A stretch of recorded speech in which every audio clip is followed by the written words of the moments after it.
नमस्कार, मैं रवीश कुमार। 2024 का चुनाव अब वाकई डराने लगा है। इंदौर का सूरत हो गया या सूरत का इंदौर हो गया।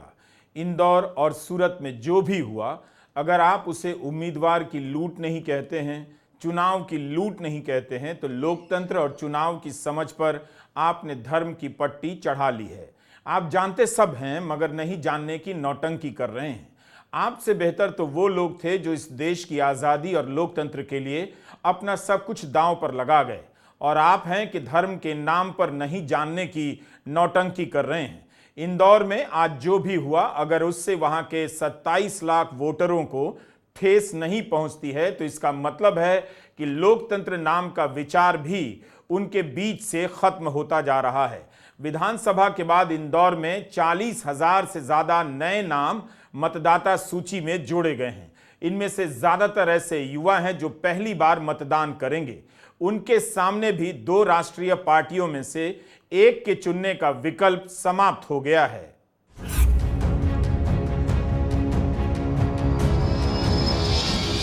आप इस वीडियो में निर्वाचन अधिकारी के दफ्तर से पर्चा वापस लेकर जाते हुए कांग्रेस के उम्मीदवार अक्षय कांति बम की देह भाषा देखिए।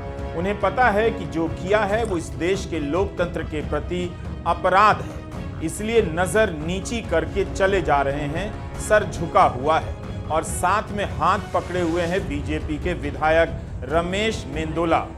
तमाम मोबाइल कैमरों के बीच अक्षय कांति बम अपना सर झुकाए चुपचाप निकलने के फिराक में हैं और लोकतंत्र को गर्त में छोड़कर सीढ़ियां उतरते हुए चले जा रहे हैं ताकि किसी तरह बाहर का इलाका आ जाए, निर्वाचन अधिकारी के दफ्तर से निकल जाएं और कहीं गायब हो जाएं, ताकि आज किसी से नजर मिलाने की नौबत ना आए।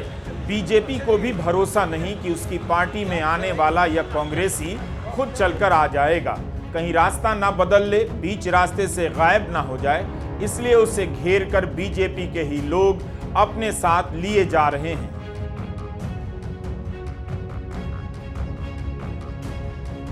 इंदौर का यह वीडियो सूरत से काफी अलग है। सूरत से कांग्रेस का उम्मीदवार और उसका प्रस्तावक उम्मीदवारी रद्द होने के बाद गायब हो गया, लेकिन इंदौर में खुलेआम आप देख सकते हैं। इसका वीडियो आपके सामने है। 29 अप्रैल को पर्चा वापसी लेने का अंतिम दिन था। दोपहर 3 बजे तक पर्चा वापसी होनी थी। 23 उम्मीदवारों ने पर्चे भरे। कांग्रेस सहित 8 उम्मीदवारों ने नाम वापस ले लिए। अब भी 14 उम्मीदवार मैदान में हैं, मगर एक राष्ट्रीय पार्टी का उम्मीदवार मैदान में नहीं है। इंदौर के 27 लाख मतदाताओं से उनका विकल्प छीन लिया गया। क्या कांग्रेस के उम्मीदवार को किसी और तरीके से डराया गया है? 17 साल पुराने केस में अक्षय कांति और अन्य के खिलाफ हत्या का मुकदमा चलेगा। 10 मई को सुनवाई है।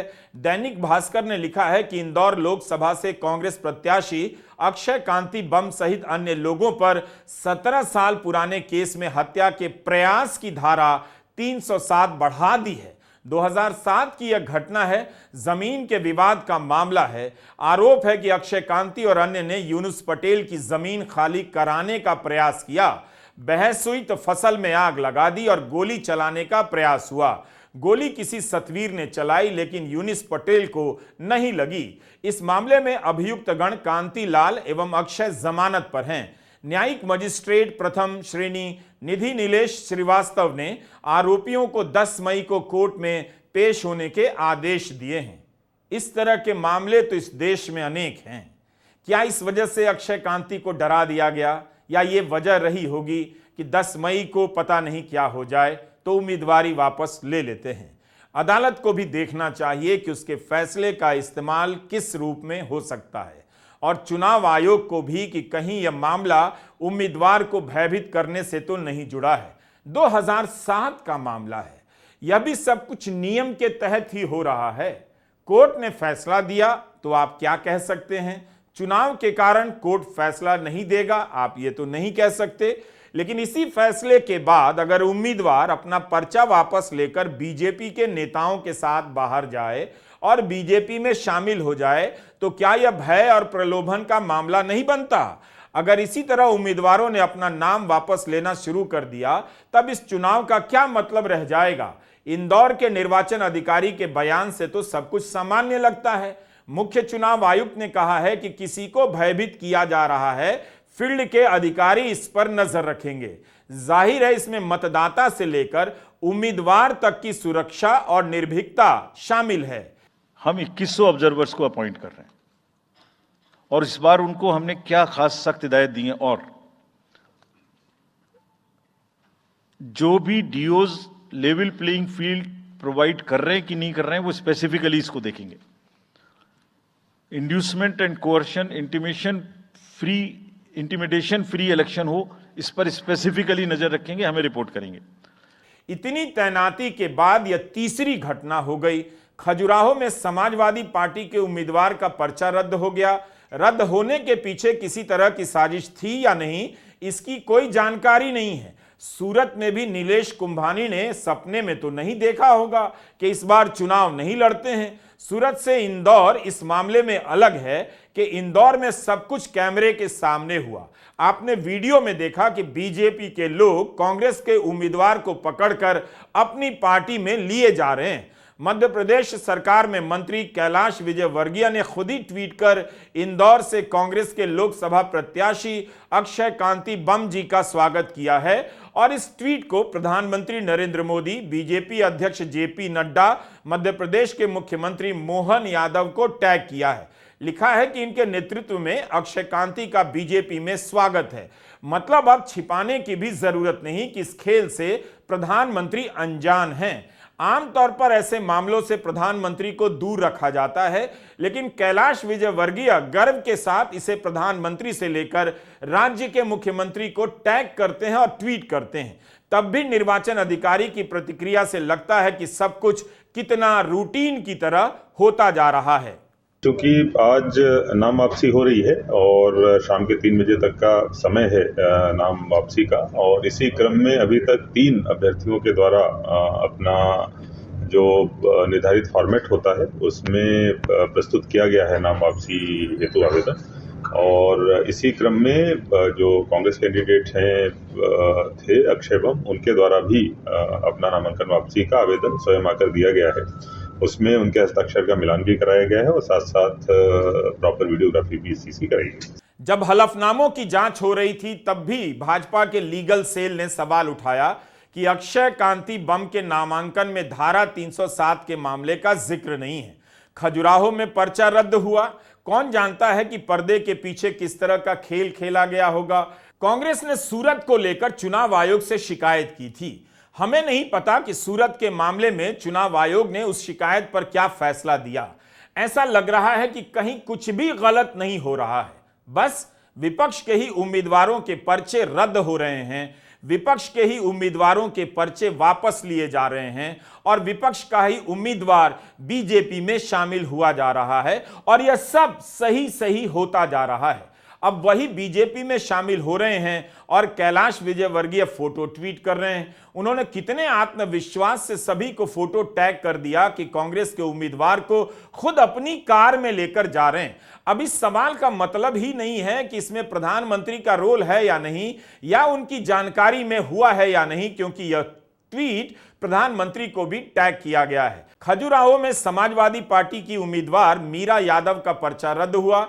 इंडिया गठबंधन ने ऑल इंडिया फॉरवर्ड ब्लॉक के उम्मीदवार आरबी प्रजापति को समर्थन दिया है। जाहिर है खजुराहो में चुनाव दिखावे का रह जाएगा। सूरत और खजुराहो में फर्क यही है कि सूरत में नतीजे घोषित हो चुके हैं, खजुराहो में मतदान की औपचारिकता बाकी है। सवाल है कि क्या यह एक तरह से डकैती नहीं है? अगर इसी तरह से उम्मीदवार पर्चा वापस लेकर बीजेपी में जाते रहे तो क्या बच जाएगा? फिर तो चुनाव का कोई मतलब ही नहीं रह जाएगा। इंदौर को नागपुर के बाद आरएसएस का दूसरा मुख्यालय कहा जाता है। यहां से लगातार 8 बार सुमित्रा महाजन जीतती रही हैं। 2019 में उनका टिकट कट गया और बीजेपी ने शंकर ललवानी को टिकट दिया। शंकर ललवानी 5 लाख से अधिक वोटों से जीते। 2019 में वे देश में सबसे अधिक मतों से जीतने वाले उम्मीदवारों में से थे। जिस शहर में बीजेपी को इतने वोट मिलते हैं वहां बीजेपी ने यह तरीका अपनाया है। यह कहीं से सामान्य प्रक्रिया नहीं है। इंदौर की जनता इतनी मासूम भी नहीं है। अगर वह इस खेल में शामिल है, मूक दर्शक है, तो अफसोस की बात है। क्या बीजेपी इसकी जांच कर रही है कि जनता उसकी इन हरकतों को कहां तक बर्दाश्त करती है, स्वीकार करती है? सूरत के 18 लाख मतदाताओं को तो वोट देने का मौका ही नहीं मिलेगा और इंदौर के 27 लाख मतदाताओं के सामने अब एक ही राष्ट्रीय विकल्प होगा। सूरत में लोग चुप हो गए, इंदौर के लोग भी चुप रह जाएंगे। क्या यह एक तरफ परीक्षण चल रहा है कि अगर चुनाव नहीं होंगे तो जनता में किस तरह की प्रतिक्रिया होगी? यह तस्वीर इंदौर के 27 लाख वोटरों का मजाक उड़ा रही है। यह महफिल बता रही है कि 27 लाख वोटर की उम्मीदों का चोखा बनाकर चट किया जा सकता है और इस तरह से पार्टी बदलकर बीजेपी में पार्टी की जा सकती है। बम ने बीजेपी के नेताओं को घर बुलाकर आज पार्टी की शानदार खाना खाया और यह तस्वीर भयानक हो गई। अगर इंदौर को लगता है कि इससे उसका इतिहास शानदार हो जाएगा, स्वच्छ हो जाएगा, तो वह भ्रम में है। इतिहास बराबर लिखेगा कि जब सूरत और इंदौर में उम्मीदवारों की लूट हुई तो शहर के नागरिक धर्म की राजनीति में ध्यान लगा रहे थे और दूसरी तरफ देखने की नौटंकी कर रहे थे, जैसे कुछ हुआ ही नहीं। खजुराहो, सूरत और इंदौर की घटना बता रही है 2024 के चुनाव के बीच ये चुनाव नहीं होने के 3 मॉडल हैं और तीनों में खास अंतर नहीं। लेकिन अगर यहां की जनता चुनाव नहीं होने को स्वीकार कर रही है या बीजेपी को इसका डर तक नहीं कि जनता क्या कहेगी, मतदाता क्या कहेगा, तब यह बहुत चिंता की बात है। आपको याद होगा कि कांग्रेस के अध्यक्ष मल्लिकार्जुन खड़गे ने कई बार कहा है कि इस बार बीजेपी जीत गई तो देश में आगे चुनाव नहीं होंगे।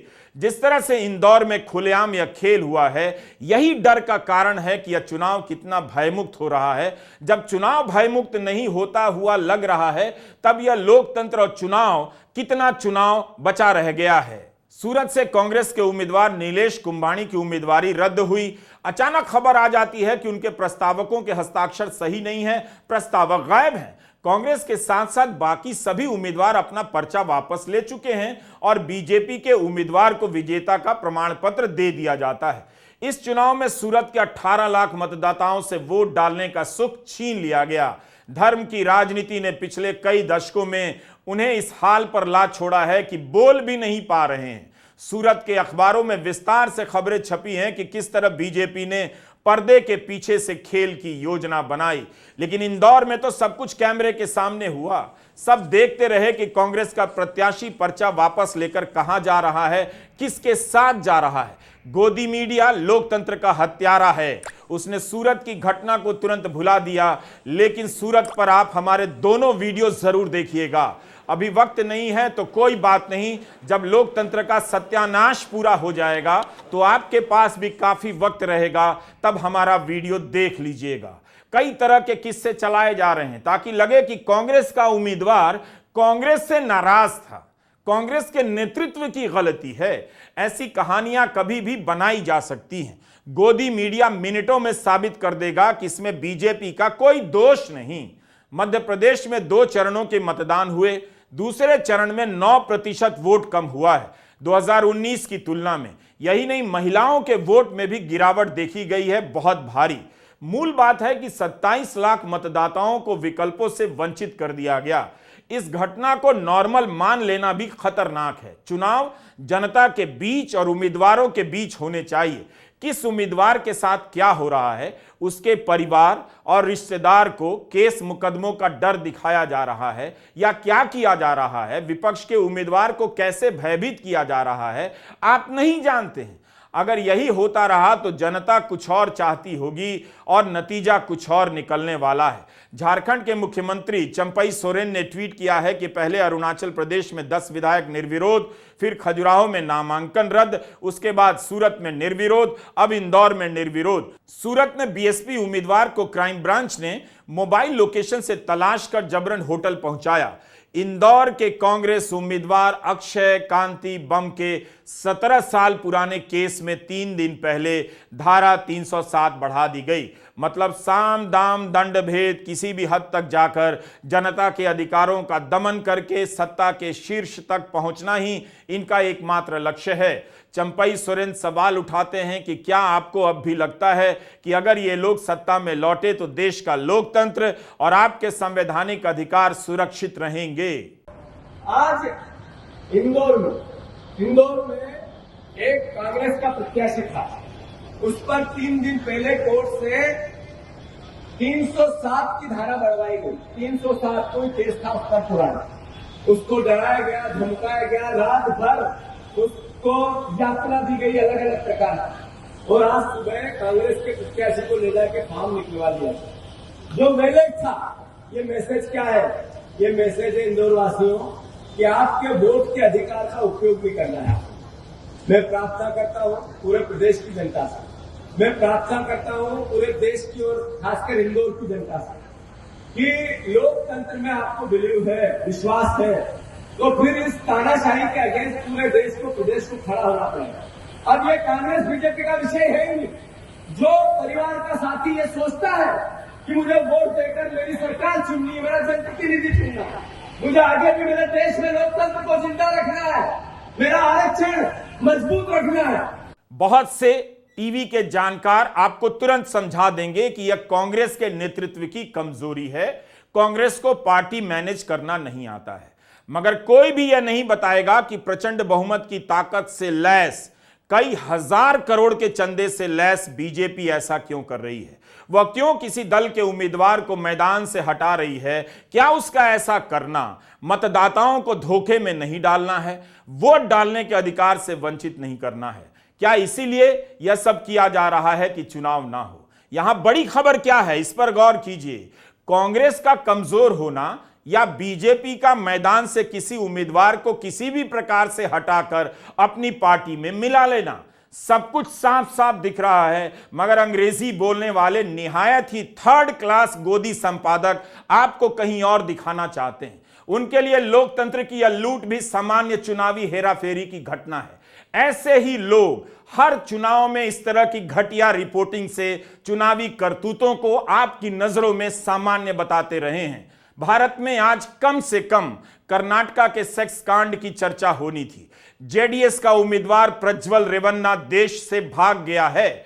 इस पर अनगिनत महिलाओं के साथ कथित रूप से बलात्कार करने और यौन संबंध के लिए मजबूर करने के आरोप हैं।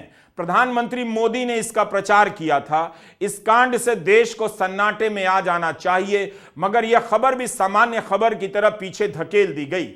बीजेपी की खबरों को पिछले दरवाजे से मैनेज किया जा रहा है और विपक्ष के उम्मीदवारों को पिछले दरवाजे से दबोच लिया जा रहा है। कर्नाटका के गुलबर्गा में प्रियंका की रैली में आई यह भीड़ क्या आश्वस्त करती है कि जनता के पास अब भी कुछ बचा हुआ है? चुनाव जनता लड़ रही है या लड़ाई का मैदान कहीं और शिफ्ट हो गया है? मैं उनसे पूछना चाहती हूं कि आज कर्नाटका में एक बहुत बड़ी बात निकली है कि उनके साथ जो मंच पे खड़े थे, जिनके लिए मोदी जी ने वोट मांगा, उन्होंने हजारों महिलाओं के साथ दुष्कर्म किया, हजारों महिलाओं के साथ। मैं पूछना चाहती हूं मोदी जी क्या कहते हैं इसके बारे में? क्या कहते हैं हमारे प्रधानमंत्री इसके बारे में? हमारे गृह मंत्री क्या कहते हैं इसके बारे में? कुछ समय पहले 3 दिनों के लिए मैं अपनी बेटी से मिलने गई। प्रधानमंत्री जी, गृह मंत्री जी बोलने लगे कि प्रियंका गांधी विदेश में गई है। जहां मैं जाती हूं इनको पता चल जाता है, जहां विपक्ष के नेता जाते हैं इनको पता चल जाता है।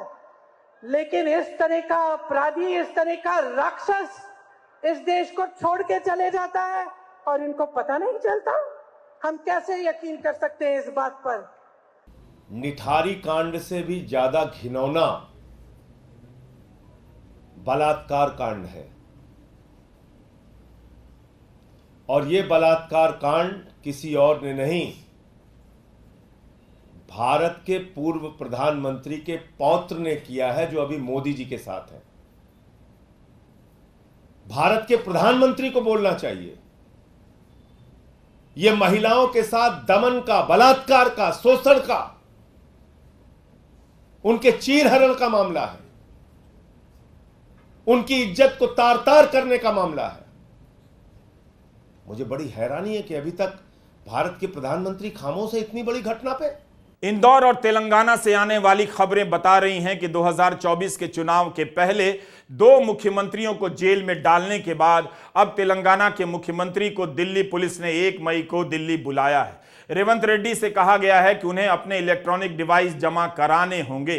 असम के मुख्यमंत्री हिमंता बिस्वा शर्मा ने ट्वीट कर जानकारी दी है कि अमित शाह से जुड़े फेक वीडियो के केस में गिरफ्तारी भी हुई है। अब बीच चुनाव में एक तीसरे मुख्यमंत्री भी टारगेट पर आ गए हैं। सैकड़ों हजारों सेक्स वीडियो का आरोपी भागकर जर्मनी चला गया है। उसके पीछे कोई पुलिस नहीं, लेकिन वीडियो के मामले में दिल्ली पुलिस एक मुख्यमंत्री को बुलाना चाहती है। आपका लोकतंत्र जा रहा है, चला गया तो बुलाने पर भी नहीं आएगा। नमस्कार, मैं रवीश कुमार।